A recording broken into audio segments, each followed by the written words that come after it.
اعوذ باللہ من الشیطان الرجیم بسم اللہ الرحمن الرحیم ما كان محمد ابا احد من رجالکم ولکن رسول اللہ وخاتم النبیین وقال عز وجل كما فرض 3 مرات في القرآن في سورة التوبة وسورة الفتح وسورة الصف هو الذي أرسل رسوله بالهدى ودين الحق ليظهره على الدين كله وقال عز وجل كما ورد في سورة السبا وما أرسلناك إلا كافة للناس بشيرا ونذيرا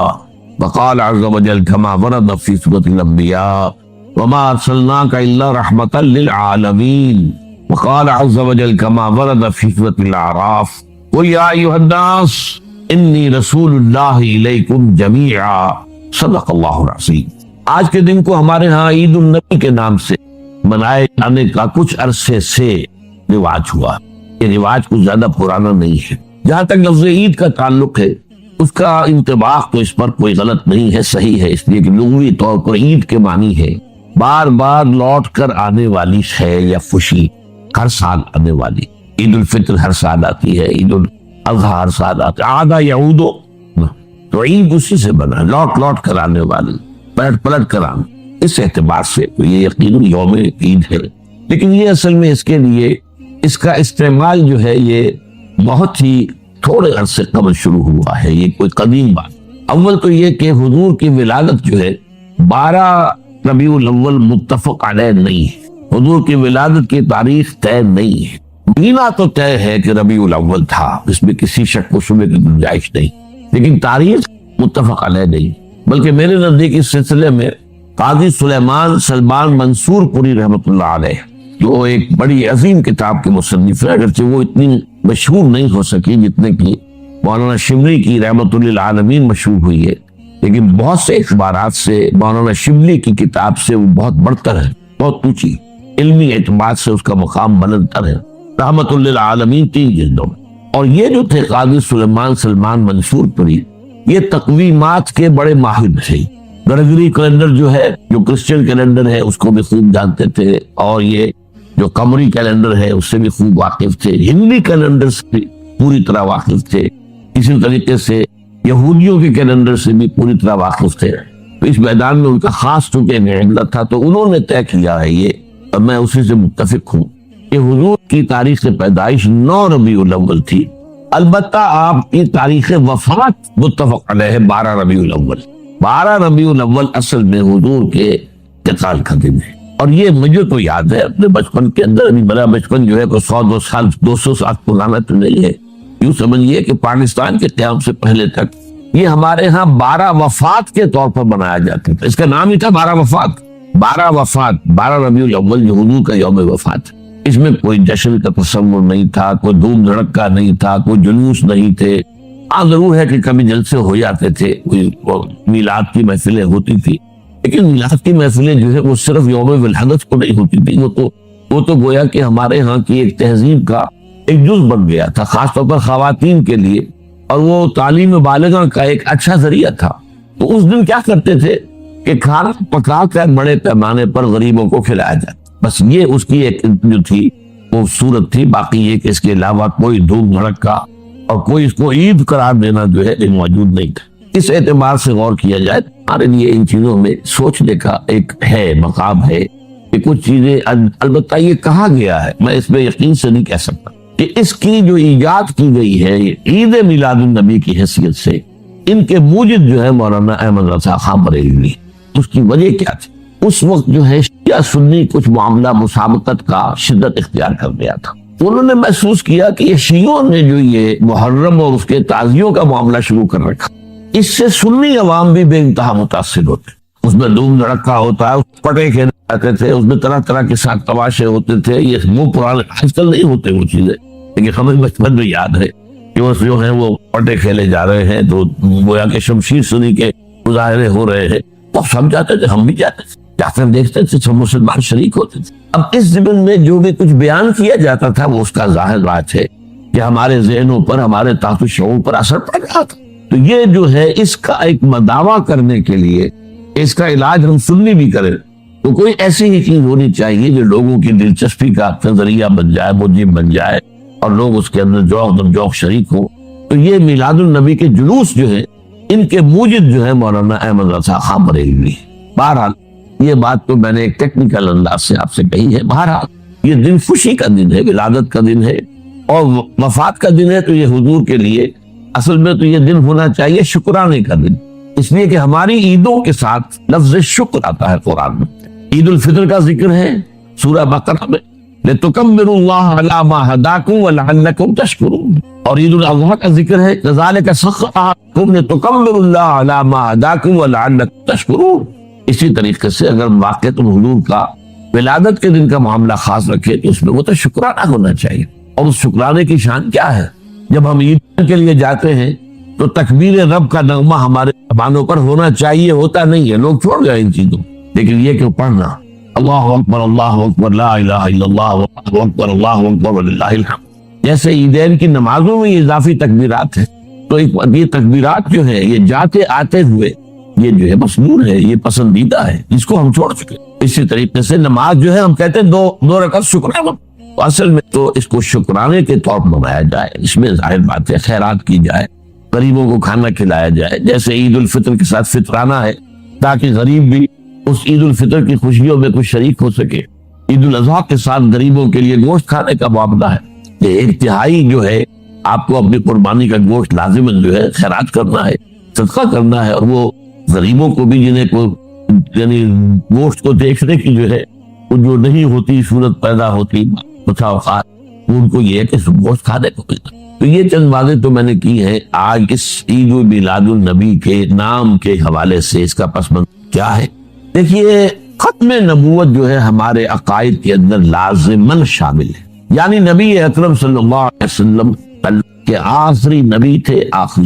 یوں سمجھ کہ بعض روایات کے روح سے اگر 1.25 لاکھ انبیاء دنیا میں آئے ہیں تو اس کی آخری کڑی بھی صرف حضور ہے صلی اللہ علیہ وسلم، اور ان 1.25 لاکھ میں سے وہ بھی جو نبی بھی تھے، رسول بھی تھے۔ رسول جو ہوتا ہے لازماً نبی ہوتا ہے، اب نبی لازماً رسول نہیں ہے۔ تو 313 کی جو ہے تعداد بتائی گئی ہے کہ رسول آئے ہیں دنیا میں، آخری رسول بھی محمد صلی اللہ علیہ وسلم۔ لیکن ختم نبوت کا 2 مفہوم ہے، جن میں سے ایک بہت عام ہوا ہے، اس کی خاص وجہ ہے، اس کا تعلق ہے شریعت سے، قانون سے۔ وہ ختم نبوت کا مفہوم کیا ہے کہ آپ آخری نبی، آخری رسول، آپ کے بعد کوئی نبی نہیں، کوئی رسول نہیں۔ جس نے دعویٰ کیا وہ جھوٹا، دجال، کذاب، کافر، مرتد، اور جس نے اس کی تصدیق کی وہ بھی دائرہ اسلام سے خارج۔ اب یہ چونکہ ہے قانونی مسئلہ، کوئی شخص مسلمان رہا یا نہیں رہا، لہذا اس پہلو پر تو علماء نے پوری توجہ کی، اس کے دلائل بھی یہ ہے۔ البتہ آپ نے نوٹ کیا گیا ہو کہ اس کے لیے عام طور پر ایک ہی آیت ہے قرآن کی جو پیش کی جاتی ہے، یہ سورہ احزاب کی آیت نمبر 40 ہے، ما کان محمد ابا احد من رجالکم ولکن رسول اللہ وخاتم النبیین، محمد تم میں سے کسی مرد کے باپ نہیں ہے۔ یہ اصل میں جو معاملہ ہوا تھا زید ابن حارثہ رضی اللہ تعالیٰ عنہ کا، اس کے حوالے سے ہے، میں اس کے تفصیل میں نہیں جاؤں گا۔ یہ آیت آپ نے بے شمار مرتبہ سنی ہوگی، اور ظاہر بات ہے کہ ختم نبوت کے موضوع پر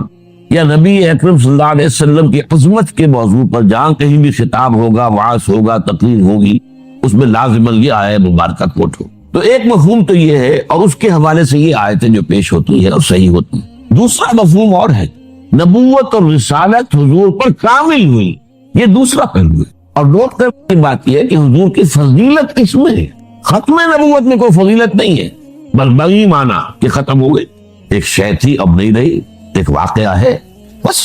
اس میں فضیلت کا پہلو کون سا ہو؟ بلکہ میں آپ کو یاد دلا دوں کہ اصل میں غلام احمد قادیانی نے لعنت اللہ علیہ جو اپنے دعوی کا آغاز کیا تھا وہ یہی سے کیا تھا۔ اس نے اجرائے وحی کا فلسفہ پیش کیا کہ وحی تو جاری ہے، وحی کا سلسلہ بند نہیں ہو سکتا، کیسے ہو سکتا جبکہ وحی رحمت ہے۔ اب یہ بات لوگوں کو اپیل کی، وحی تو رحمت ہے، تو یہ رحمت کا سلسلہ کیسے بند ہو سکتا؟ تو اجرائے وحی سے بات شروع کی،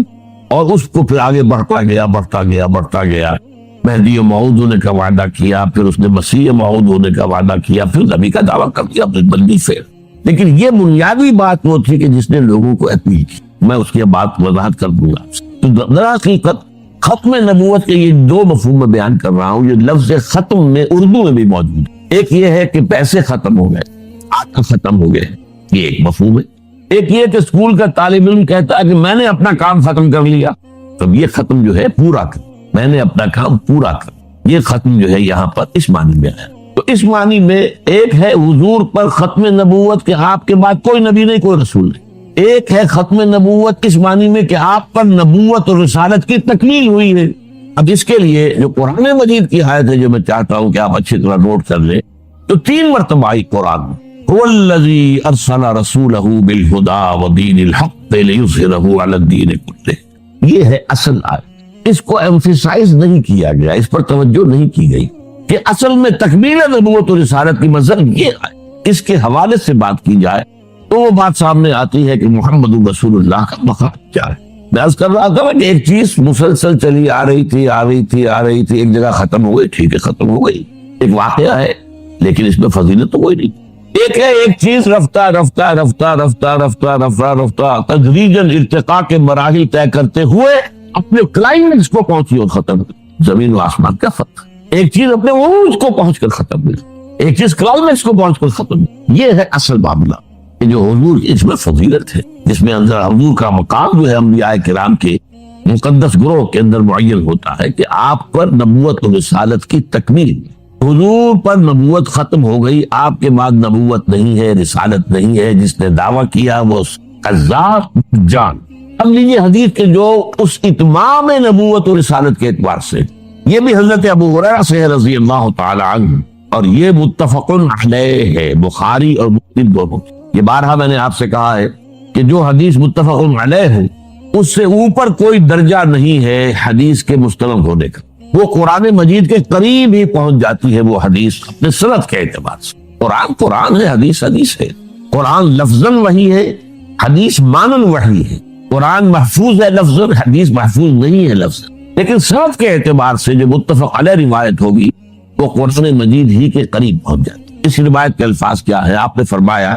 مثلی و مثل الانبیاء، میری اور باقی دوسرے رسول نبیوں کی مثال ہے کمثل قصر، ایک محل کی ہے، ایک عمارت بڑی شاندار بنائی گئی، احسن بنیانہ، اس کی تعمیر بہت عمدہ ہوئی، بہت اعلیٰ ہوئی، بہت حسین، وترک منہ موضع لبنۃ، لیکن ایک جگہ پر اس میں رخنا چھوڑ دیا گیا، بہت ساری شان، ایک رخنا ہے، یہ کیا ہے، کس لیے ہے، کیوں چھوڑ دیا گیا، کیوں تکمیل نہیں کی گئی؟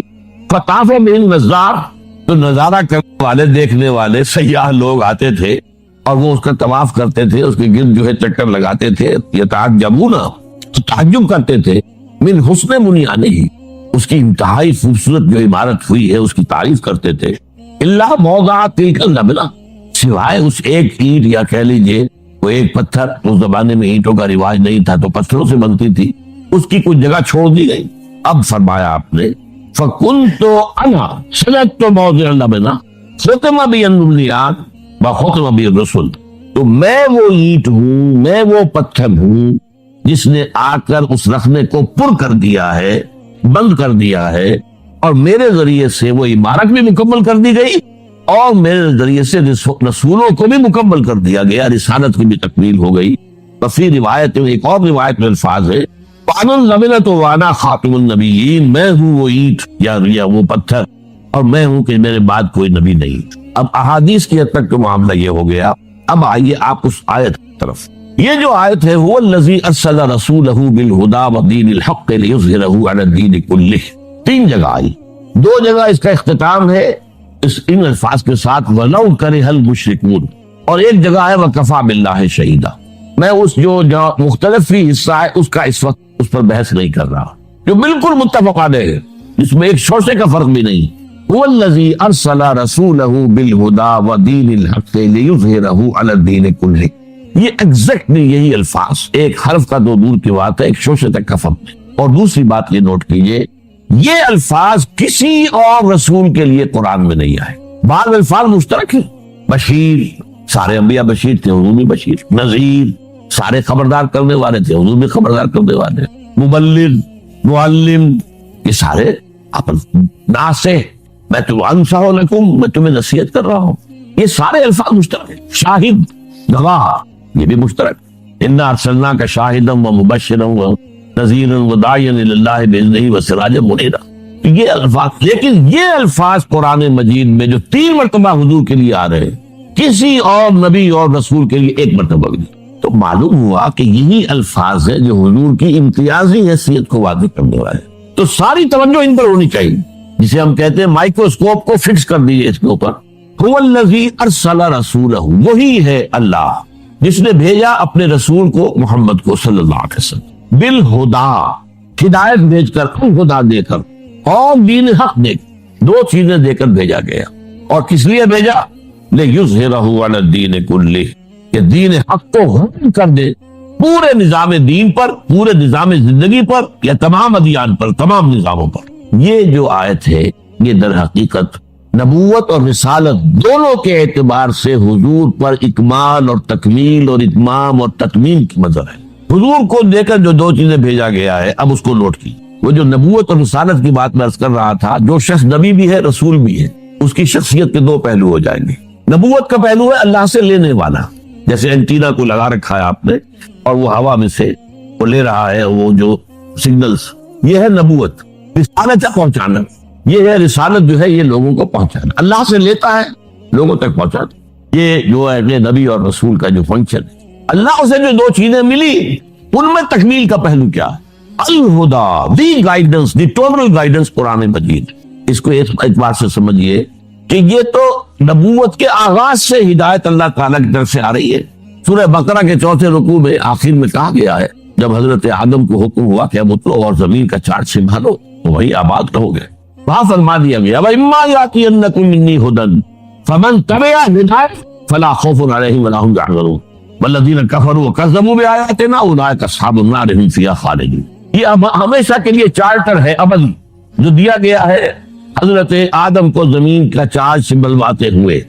جب جب کوئی ہدایت میری طرف سے تمہارے پاس آئے، تمہارے سے مراد ہے تمہارے اور تمہاری نسل کے پاس آئے، تو جو کوئی اس ہدایت کی پیروی کرے گا اس کے لیے نہ کوئی خوف ہوگا نہ حزن ہوگا، اور جو ہماری آیات، وہ ہماری آیات کی شکل میں ہدایت آئے گی، جو ہماری آیات کا انکار کرے گا وہ جہنمی ہوگا، آگ میں رہے گا ہمیشہ۔ تو ہدایت تو آدم سے چلی آ رہی ہے، حضور تک آ رہی ہے، لیکن اصل بات سمجھنے کی یہ ہے کہ اس ہدایت میں ارتقائی عمل جاری رہا ہے، یہ ارتقاء کے مرحلوں سے گزرتی ہوئی تکمیل کو پہنچی۔ اس کی وجہ کیا ہے؟ ایک دور تھا انسان کا کہ ابھی انسانی ذہنی اعتبار سے انسان جو ہے شعور کے اعتبار سے اہل طفولیت میں تھا، بچپن تھا۔ اب آپ نوٹ کیجئے کہ ابھی نہ کوئی تمدن، نہ کوئی تہذیب، نہ کوئی فلسفہ، نہ کوئی سائنس، نہ کوئی علوم، نہ کوئی یونیورسٹیاں، کچھ بھی نہیں۔ اس وقت جو انسانی شعور کی سطح تھی اس کے مطابق ہی ہدایت دی جا سکتی تھی، کامل ہدایت نہیں دی جا سکتی تھی۔ اس کی سادہ سی مثال یہ ہے کہ آپ کا بچہ پرائمری کا طالب علم ہے، آپ اس کو پی ایچ ڈی استاد رکھ دیجئے تو پی ایچ ڈی کیا پڑھائے گا اسے؟ وہ ظاہر بات ہے پڑھائے گا تو وہی کچھ جو کہ وہ پڑھنے کی استعداد رکھتا ہے۔ لہذا یہ ہدایت جو ہے یہ ہر دور کی ذہنی اور شعوری سطح کے مطابق یہ ترقی کرتے کرتے کرتے کرتے کرتے یہ ایک خاص مقام تک پہنچی ہے، جہاں انسانی شعور اور انسانی ذہن اور انسان کی صلاحیت جو ہے فکری، وہ اس جگہ پہنچ گئی تھی جسے ہم کہیں گے میچور ہو گیا نوع انسانی، اور اب وہ آگے جو ہدایت دے دی گئی ہے اس کی روشنی میں اگلا راستہ خود دیکھ سکتا ہے۔ اسی کا نام اجتہاد ہے۔ البتہ یہاں ایک بات نوٹ کر لیجئے، یہ میں نے اس سے پہلے کبھی نہیں کہی ہے، ہدایت کے 2 حصے ہیں، ایک ہدایت اصولی ایمانیات، ماورائی حقیقتوں کی ہدایت، یہ کائنات کیا ہے، آخرت کیا ہے، جنت ہے، دوزخ ہے، یہ موت کے بعد کیا ہونا ہے، یہ فرشتوں کا معاملہ ہے، یہ ساری چیزیں کیا ہے، ماورائی، میٹافزیکل۔ میٹافزیکل ہدایت اول روز سے کامل ہے، اول روز سے کامل ہے۔ تمام انبیاء نے نبی تعلیم دی ہے، ایمانیات کے معاملے میں کوئی فرق نہیں ہوا تمام نبیوں کے مابین، ایمان تو وہی ہے، البتہ عمل کا معاملہ، کیا کرو کیا نہ کرو، کیا مسائل ہے۔ ابھی ظاہر بات ہے کہ انسان کی زندگی جو ہے وہ اگر ابتدائی دور میں ہے تو اس کو اسی کے حوالے سے ہدایت دی جائے گی۔ وہ ہدایت عملی جو ہے وہ ترقی کرتے کرتے تدریجاً ارتقاء پذیر ہو کر آج سے 1400 برس قبل تقریباً وہ شعور کی اس سطح کو پہنچی ہے کہ اب آخری اور کامل ہدایت نامہ دے دیا جائے۔ اب اس میں 2 باتیں نوٹ کیجئے، اس کی گواہی کیا ہے؟ کیا ہم مانتے ہیں کہ تورات بھی اللہ کی کتاب تھی؟ بلکہ ہے، ہمارا ایمان تحریف ہو گئی اس، لیکن ہے تو قرآن کہتا ہے خود سورہ مائدہ اِنَّا أَنزَلْنَا التَّوْرَاةَ فِيهَا هُدًى وَنُورٌ، ہم نے ہی تورات نازل کی تھی، اس میں ہدایت بھی تھی، نور بھی تھا۔ اس دور کے حساب سے ہدایت مکمل تھی، اس میں نور بھی تھا۔ پھر انجیل آئی، ہم نے انجیل نازل کی، عیسیٰ ابن مریم کو عطا کی، فیہ ھدی و نور، اس میں بھی ہدایت بھی تھی، نور بھی تھا، اور یہ الہدیٰ ہے۔ اچھا اب سوال پیدا ہوتا ہے، قرآن مجید کی حفاظت کا ذمہ لیا، تورات کا نہیں لیا، کیوں؟ اگر تورات کا بھی ذمہ لیتا اللہ کہ کیا تحریف ہو سکتی تھی؟ اگر اللہ کا ذمہ ہوتا تو کیا کوئی تحریف کر سکتا تھا؟ اور دوسری طرف ناراض نہ ہو، اگر قرآن کی حفاظت کا ذمہ اللہ نے لیتا تو کیا ہم تحریف نہ کر دیتے؟ کیا ہم بھاگ جانے والے تھے؟ ترجموں میں ہم نے تحریفیں کی ہیں، تفسیروں میں ہم نے تحریفیں کی ہیں، متن میں نہیں ہو سکتی۔ حضور صلی اللہ علیہ وسلم کچھ صحابہ کے ساتھ عکاظ کا میلہ جو ہوتا تھا، بازار لگتا تھا، وہاں تشریف لے جا رہے تھے۔ راستے میں وادی نخلا پر آپ کا پڑا ہوا، رات آپ نے وہاں بسر کی، فجر کی نماز آپ پڑھا رہے تھے اپنے ساتھیوں کو، اور اس میں آپ نے قرآن مجید کی تلاوت کی، تو وہاں سے جنوں کا گزر ہوا، انہوں نے پورے اطمینان کے ساتھ وہاں قرآن سنا۔ ایک واقعہ تو یہ ہے، اور یہ جہاں تک تعلق ہے اس کے یعنی ثقہ ہونے کا اس روایت کا، تو ظاہر بات ہے کہ یہ صحیحین کی روایت ہے، اس کے بارے میں شک جو ہے وہ کی گنجائش نہیں ہے۔ دوسری روایت جس کو کہ زیادہ تفسیری روایات میں اور سیرت کی کتابوں میں زیادہ نقل کیا گیا ہے، وہ یہ ہے کہ حضور جب سن 10 نبوی میں طائف سے واپس آ رہے ہیں، جب مکے میں فیصلہ ہو گیا تھا ابو طالب کے انتقال کے بعد کہ اب محمد کو قتل کر دیا جائے صلی اللہ علیہ وسلم، تو حضور طائف گئے تھے، اور طائف میں آپ نے وہاں کے 3 سرداروں سے ملاقاتیں کی۔ بہرحال وہاں سے تو جواب جو ہے کوئی ان کو آپ کو پازیٹیو یا مثبت جواب نہیں ملا، واپس آ رہے تھے، اور سخت ترین دن آپ پر وہ گزرا، وہ معلوم ہے آپ، شدید ترین مشقت اور مصیبت آپ جھیل کر واپس آ رہے تھے۔ تو واپسی پر اسی وادی نخلا میں قیام ہوا۔ یہ وادی نخلا طائف اور مکے کے تقریباً درمیان میں ایک وادی ہے۔ آج کل جو لوگ وہاں جاتے ہیں تو ان کے علم میں ہے کہ 2 راستے ہیں، طریق السیل ہے اور ایک طریق الجبل ہے۔ ایک پہاڑی راستہ بنا ہے، اب جو نئی سڑک بنی ہے اس میں بڑے ایچ پیچ ہیں، بہت سے اس کے اندر موڑ ہے، جیسے پہاڑ کا ہوتا ہے اچانک وہ چڑھائی چڑھتی ہے، تو پہاڑی سڑک ہے، جیسے مری آپ جا رہے ہیں اچھی سڑک ہے۔ اور حضور اسی راستے سے گئے تھے طائف جاتے ہیں، اس لیے کہ وہ دشوار گزار راستہ تھا، اور آپ کیونکہ خفیہ جا رہے تھے، آپ کو اندیشہ تھا کہ اہل مکہ کو اگر معلوم ہو گیا تو پیچھا بھی کریں گے اور شاید قدر پہنچائیں، لہذا حضور حضرت زید ابن حارثہ رضی اللہ تعالیٰ عنہ کے ساتھ تھے، صرف 2 اور کوئی ساتھ، اور وہ پہاڑی راستہ آپ نے اختیار کیا تھا جو نہایت دشوار تھا۔ وہ آج بھی آپ جائیں اس طریقے جبل سے تو اندازہ ہوگا کہ جب یہ سڑک نہیں تھی تو یہ راستہ کتنا دشوار۔ دوسرا راستہ طریق السیل کہلاتا ہے۔ وہ طریق السیل جو ہے وہ بہت ہی سمجھیے کہ گریجولی وہ اس کی چڑھائی ہے یا اترائی ہے۔ مکے سے طائف کی طرف جائیں گے تو چڑھائی ہے، اور طائف سے مکے کی طرف آئیں گے تو اترائی ہے، اور یہ وہ راستہ ہے جہاں پتہ ہی نہیں چلتا کہ آپ نے کوئی چڑھائی چڑھی ہے، اس قدر وہ گریجول اس کی جو ہے وہ چڑھائی یا اترائی ہے کہ پتہ ہی نہیں چلتا۔ اس راستے میں وہ نخلا کا مقام آتا ہے، وہ وادی نخلا جس میں حضور کا قیام ہوا ہے۔ یہ دونوں حدیثیں اس پر متفق ہیں کہ جو طائف سے واپسی پر بھی اگر یہ واقعہ ہوا ہے کہ فجر کی نماز میں آپ نے قرآن پڑھا اور جنوں نے سنا، تو بھی وہ نخلا کا مقام ہے، اور اگر وہ آپ اس سے پہلے کہیں خود تبلیغ کے لیے جا رہے تھے صحابہ کے ساتھ، اور اس میں عکاظ کے میلے میں، اس لیے کہ اس کا تو ہمیں روایات سے ثبوت ملتا ہے کہ چونکہ ایک بڑا میلہ لگتا تھا وہاں پر، بازار جیسے ہاٹ ہوتے ہیں ایسٹ پاکستان میں، اور مختلف پنجاب میں دیہات میں بھی بازار لگتے ہیں، اور پٹھانوں کے علاقے میں بھی اس طرح کا وہاں ایک میلہ لگتا تھا، بازار بھی میلہ بھی۔ اس میں کچھ وہ بھی ہوتے تھے، شعر و شاعری کے مقابلے بھی ہوتے تھے، اس میں فنون کے مقابلے بھی، اس میں کشتیاں بھی، اس میں خرید و فروخت بھی، اس میں دلچسپی کا سامان بھی۔ تو حضور وہاں تبلیغ کے لیے گئے ہیں، اس موقع پر بھی جا رہے تھے، تب بھی یہ واقعہ جو ہے یہ وادی نخلا میں۔ اس میں اب 2 روایات ملتی ہیں۔ سوالات اب یہ پیدا ہوتے ہیں کہ آیا یہ جو سورہ جن میں واقعہ بیان ہوا، سورہ احقاف میں بیان ہوا، آیا یہ 2 واقعے ہیں یا ایک ہے؟ بعض حضرات کی رائے یہ کہ ایک ہی واقعہ ہے جو 2 جگہ بیان ہوا، بعض حضرات کی رائے کہ نہیں، یہ 2 واقعے بالکل علیحدہ ہے۔ میری رائے جو ہے، جتنا بھی میں نے غور کیا ہے، سمجھا ہے،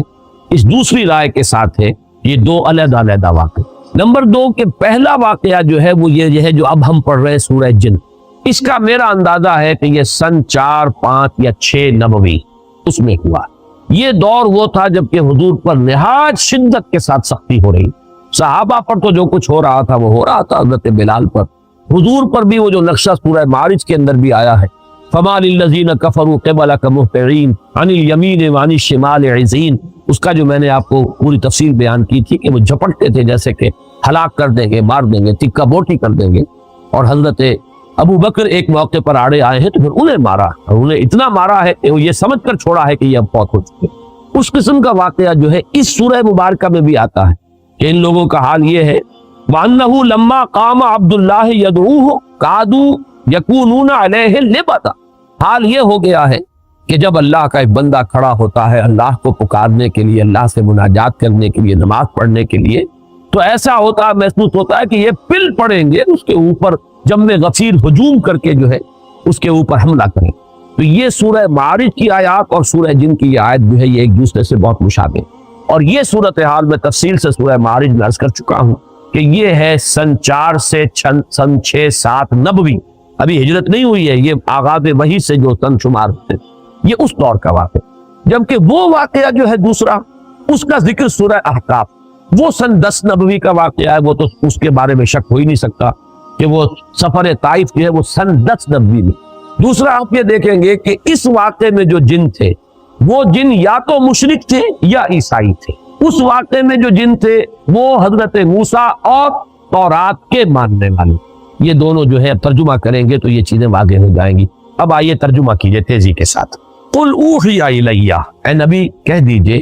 کہ میری جانب وحی کی گئی ہے، انہ استمع نفر من الجن، کہ سنا توجہ کے ساتھ جنوں کی ایک جماعت نے، فقالو،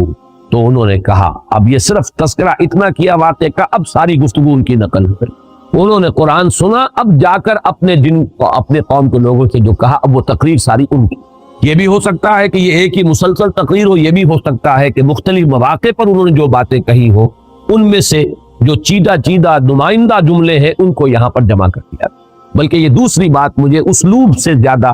مقاربت رکھنے والی اور اس سے زیادہ قریب معلوم ہوتی۔ فَقَالُوا إِنَّا سَمِعْنَا قُرْآنًا عَجَبًا، تو انہوں نے کہا کہ ہم نے سنا ایک قرآن بہت عجیب، اور عجیب سے مراد ہے بہت دل کو لبھانے والا، بہت عمدہ، بہت پسندیدہ۔ یہدی الی الرشد، وہ رہنمائی کرتا ہے اس شے کی طرف کہ جو کامیابی اور فوز اور فلاح کی طرف لے جانے والی۔ فآمنا بہ، تو ہم تو اس پر ایمان لے آئے، ہم نے اس کی تصدیق کی۔ ولن نشرک بربنا احدا، اور ہم ہرگز اب شریک نہیں کریں گے اپنے رب کے ساتھ کسی بھی شے کو، کسی بھی ہستی کو۔ معلوم ہوا کہ یہ شرک مشرک تھے پہلے، اور مشرک دو ہی طرح کے تھے، یا مشرک وہ یا مشرکین وہ عیسائی تھے جنہوں نے حضرت مسیح کو خدا کا بیٹا، یہ بھی آگے آ جائے۔ اس کی شرح کر رہے ہیں کہ اب ہم شرک نہیں کریں گے، ہم تائب ہو گئے ہیں۔ وَأَنَّهُ تَعَالَى جَدُّ رَبِّنَا، اور ہمیں تو یہ بات معلوم ہوئی، ہم پر یہ حقیقت منکشف ہو گئی کہ ہمارے رب کی شان تو بہت بلند ہے، بہت اعلیٰ ہے، بہت اعلیٰ۔ مَتَّخَذَ صَاحِبَةً وَلَا وَلَدًا، اس نے نہ کسی کو اپنی جورو بنایا نہ کسی کو بیٹا بنایا۔ وَأَنَّهُ كَانَ يَقُولُ سَفِيهُنَا عَلَى اللَّهِ شَطَطًا، اور ہمارا بے وقوف یا ہمارے بے وقوف جو کچھ اللہ کی طرف منسوب کر رہے تھے وہ تو بڑی غلط بات، بڑی گستاخی کی بات، بڑی ہی گمراہ کن باتیں تھیں جو وہ کہہ رہے تھے۔ وَأَنَّا ظَنَنَّا، اور ہم یہ سمجھتے رہے، اس گمان میں رہے، اس حسن ظن میں مبتلا رہے، لَن تَقُولَ الْإِنسُ وَالْجِنُّ عَلَى اللَّهِ كَذِبًا، کہ جن اور انسان اللہ کی طرف تو کوئی غلط جھوٹ منسوب نہیں کریں گے۔ ایسی کون ایسا شامت کا مارا ہوگا جو اللہ تعالیٰ کی طرف غلط بات منسوب کرے؟ لیکن ہمیں معلوم ہوا کہ ہمارے یہ لوگ، ہمارے یہ لیڈر کہہ لیں، جو بھی کہیں، ہمیں بہت غلط پٹیاں پھاڑ رہے ہیں۔ ہم اس گمان میں رہے، انا ظننا لن تقول الانس والجن علی اللہ کذبا، اللہ کی طرف غلط بات ہے۔ وانه كان رجال من الانس يعوذون برجال من الجن، اور یہ کہ انسانوں کے بہت سے مرد پناہ طلب کیا کرتے تھے جنوں میں سے بہت سے مردوں کی، جنوں میں سے بہت سے افراد کی، تو اس سے ان کی سرکشی میں اور اضافہ ہو گیا۔ یہ میں بعد میں تفصیل سے کروں گا، بلکہ یہاں تھوڑی سی وضاحت ہو ہی جائے کیونکہ جنات کے بارے میں بیان کر چکا ہوں۔ عرب میں ایک رواج یہ تھا کہ وہ یہ سمجھتے تھے کہ ہر وادی کا ایک جن ہوتا ہے جو اس کا مالک ہوتا ہے، رب ہوتا ہے۔ رب کے اصل معنی مالک کے، لہذا جب بھی کبھی ان کا قافلہ کہیں رات کو قیام کرتا تھا کسی وادی میں، تو پکار کر کہتے تھے کہ ہم اس وادی کے رب یا اس وادی کے جن کی پناہ میں آتے ہیں، ہم اس کی پناہ کا رکھتے ہیں۔ یہ ان کا عقیدہ تھا کہ پھر کوئی شیگردن نہیں پہنچاتی، اور اس اعتبار سے کہا جا رہا ہے کہ یہ انسان جو ہے اشرف المخلوقات ہو کر، مسجود ملائک ہو کر، یہ جنوں کی پناہ طلب کیا کرتے تھے، اس سے ان کی سرکشی میں اور گمراہی میں اور اضافہ ہو گیا۔ وَأَنَّهُمْ ظَنُّوا كَمَا ظَنَنْتُمْ، اور انہوں نے بھی یہی گمان کیا تھا جیسے کہ تم نے گمان کیا،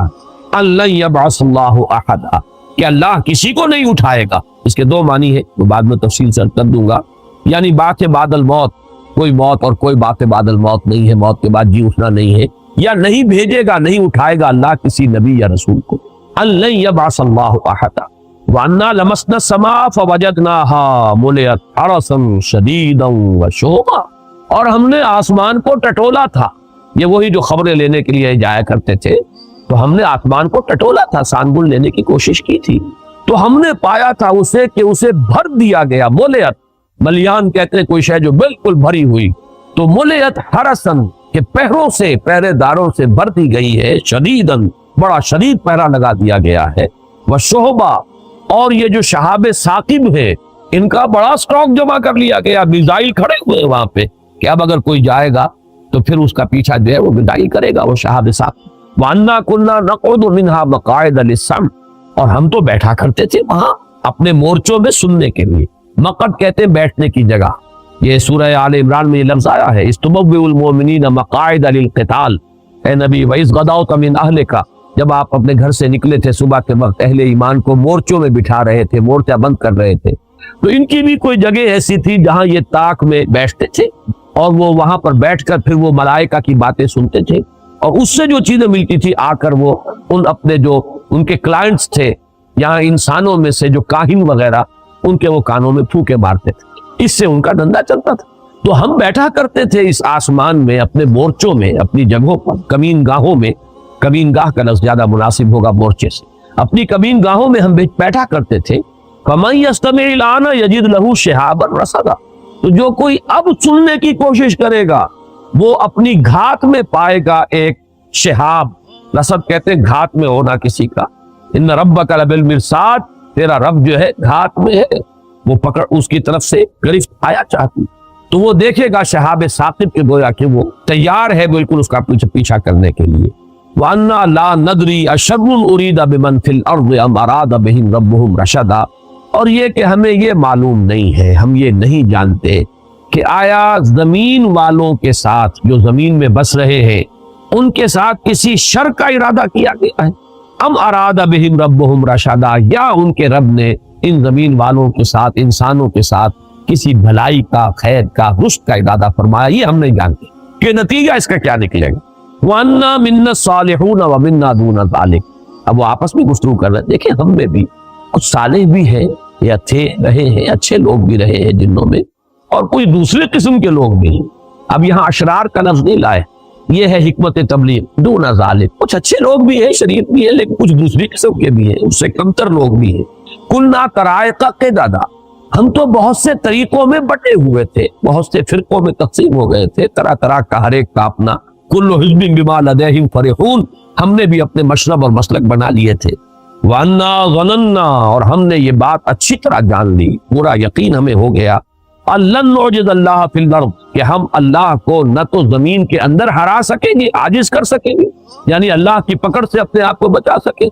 ولن نعجزہ ہربا، نہ ہی کہیں بھاگ کر کائنات کے اندر جو ہے کہیں ہمارے لیے چھپنے کی جگہ ہے۔ وَأَنَّا لَمَّا سَمِعْنَا الْهُدَىٰ آمَنَّا، اور ہم نے تو بھائی جب یہ ہدایت والی بات سنی ہے، یہ رہنمائی ہم نے سنی ہے، ہم تو ایمان لے آئے۔ فَمَن يُؤْمِن بِرَبِّهِ فَلَا يَخَافُ بَخْسًا وَلَا رَهَقًا، تو جو کوئی بھی اپنے رب پر ایمان لائے گا اسے کوئی خوف نہیں ہوگا، کوئی اندیشہ نہیں اسے کرنا چاہیے، نہ اس کا کہ اس پہ کوئی کمی کی جائے گی اور نہ اس کا کہ اس پر کوئی زیادتی کی جائے گی۔ لا يَخَافُ بَخْسًا وَلَا رَهَقًا وَأَنَّا مِنَّا الْمُسْلِمُونَ وَمِنَّا الْقَاسِطُونَ، اب ذرا بات کو کھولا اور دیکھو ہم میں سے مسلم بھی ہیں، فرما بردار بھی ہیں، اور قاسطون بھی ہیں، نا انصاف بھی ہیں، زیادتیاں کرنے والے بھی ہیں۔ فمن اسلم، تو جو اسلام لایا، جس نے کہ اطاعت قبول کی، فاولئک تحروا رشدا، تو انہوں نے تو رشد اور ہدایت اور کامیابی اور سعادت جو ہے اس کو حاصل کر لیا، اندازہ کر کے اس کا پتہ چلا لیا۔ واما القاسطون فکانوا لجہنم حطبا، اور یہ بھی جان لو کہ جو ظالم ہیں، ظلم کرنے والے ہیں، زیادتی کرنے والے ہیں، تو وہ تو پھر جہنم کا ایندھن بن کر۔ یہ ہے وہ 15 آیات، یہ ہے ان کا کلام پہ جو انہوں نے اپنی قوم سے کیا ہے۔ اب ذرا آ جائیے، میں چاہتا ہوں کہ وہ بہت مختصر ہے دوسرا مقام جو ہے سورہ احقاف کا، اس میں صرف 4 آیتیں ہیں۔ وَإِذْ صَرَفْنَا إِلَيْكَ نَفَرًا مِنَ الْجِنِّ، اور اے نبی یاد کیجئے جب کہ ہم نے آپ کی طرف رخ پھیر دیا جنوں کی ایک جماعت، یہاں بھی لفظ نفر آیا، اس کی وضاحت میں بعد میں کروں گا، جنوں کی ایک جماعت، ایک گروہ کو آپ کی طرف پھیر دیا، آپ کی طرف رخ کی۔ یستمعون القرآن،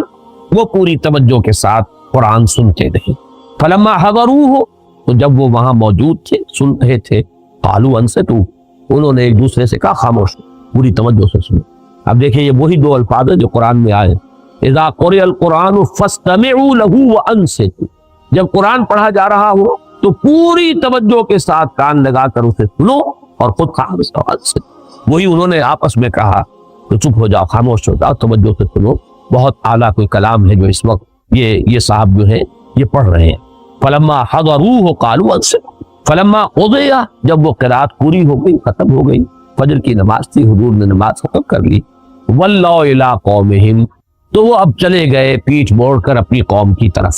منذرین، انہیں بھی خبردار کرنے کے۔ قالوا، اور وہ خبردار کرنا کیا تھا؟ کہا انہوں نے یا قومنا، اے ہماری قوم، انا سمعنا کتابا انزل من بعد موسیٰ، ہم نے سنی ہے ایک کتاب جو نازل کی گئی ہے موسیٰ کے بعد، یعنی تورات کے بعد، مصدقا لما بین یدیہ، اور وہ تصدیق کرتے ہوئے آئی ہے اس کی کہ جو اس کے سامنے موجود ہے، یعنی تورات کی تصدیق کرتے ہوئے آئی ہے، تورات کی تکذیب نہیں کرتی، تصدیق کرتی۔ یہدی الی الحق، اور وہ تو حق کی طرف رہنمائی کر رہی ہے، صحیح راستہ دکھانے والی، ہدایت جو ہے دینے والی ہے، وَإِلَىٰ طَرِيقٍ مُسْتَقِيمٍ، سیدھے راہ کی طرف رہنمائی فرمانے والی ہے۔ یا قومنا اجیبوا داعی اللہ، اے ہماری قوم لبیک کہو اللہ کی طرف بلانے والے کی پکار پر، لبیک کہو، لبکو، فوراً تصدیق کرو، فوراً ایمان لاؤ۔ یغفر لکم من ذنوبکم، اللہ تعالیٰ بخش دے گا تمہارے گناہوں میں سے، یہ بات سورہ نوح میں آ چکی ہے، من ذنوبکم، یعنی جو ایمان لانے سے پہلے کے گناہ ہیں وہ سب معاف ہوتا ہے، اس کے بعد کا معاملہ جو ہے وہ ایک نیا حساب کتاب وہ شروع ہوگا۔ وَيُجِرْكُم مِّنْ عَذَابٍ أَلِيمٍ، اور تمہیں چھٹکارا دے دے گا دردناک عذاب سے اگر تم ایمان لاؤ گے اس کتاب پر اور اس داعی اللہ کی دعوت جو ہے اس کی پکار پر لبیک کہو گے۔ وَمَن لَا يُجِبْ دَاعِيَ اللَّهِ، اور جو کوئی اللہ کی طرف پکارنے والے کی پکار پر لبیک نہیں کہتا، فَلَيْسَ بِمُعْجِزٍ فِي الْأَرْضِ، تو وہ پھر اللہ کو عاجز کرنے والا نہیں ہے زمین میں، وَلَيْسَ لَهُ مِن دُونِهِ أَوْلِيَاء، اور نہیں ہے اس کے لیے اللہ کے سوا کوئی مددگار اور پشت پناہ، اولئک فی ضلال مبین، یقیناً وہ تو کھلی گمراہی کے۔ یہ 4 آیات ہیں سورہ احقاف کی، اور یہ 15 آیات ہیں سورہ جن۔ پھر ذہن میں تازہ کر لیجئے، پہلا سوال یہ ہے آیا یہ دونوں ایک ہی واقعے کی 2 تفسیریں ہیں یا یہ 2 علیحدہ واقعے؟ میری رائے یہ ہے کہ یہ 2 علیحدہ واقعے۔ پہلا واقعہ زمانی اعتبار سے جو سن 4 سے سن 7 تک اس عرصے میں کہیں ہوا ہے، جبکہ فزیکل پرسیکیوشن اپنے پورے عروج کو پہنچ چکی تھی، اس وقت یہ واقعہ ہوا ہے۔ اور یہ واقعہ جیسے کہ روایت میں آیا ہے جو صحیح بخاری، صحیح مسلم وغیرہ میں موجود ہے، حضرت عبداللہ ابن عباس رضی اللہ تعالیٰ عنہما سے، یہ حضور جب تشریف لے جا رہے تھے صحابہ کی ایک جماعت کے ساتھ عکاظ کے میلے کی طرف، تو رات کا پڑاؤ جو ہے وادی نخلا میں ہوا اور وہاں آپ نے فجر کی نماز میں پڑھا۔ یہ واقعہ ہو، اس میں جو جن ہیں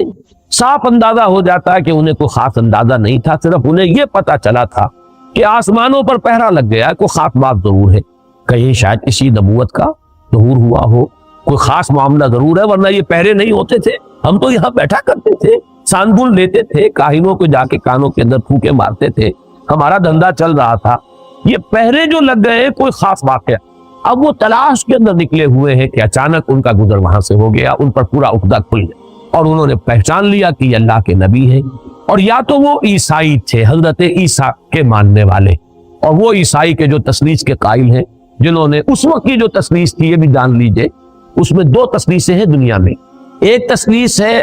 اللہ اور حضرت مریم اور حضرت عیسیٰ، یہ تثلیث تھی ابتدائی تثلیث، اور ایک تثلیث ہے خدا اور روح القدس اور بیٹا یعنی حضرت مسیح، یہ 2 تثلیثیں ہیں ان کے ہاں۔ تو یہاں جو فرمایا گیا یہ وہ تثلیث ہے کہ جس کا انہوں نے کہا کہ ہم تو یہ سمجھ چکے کہ ہمارے رب کی شان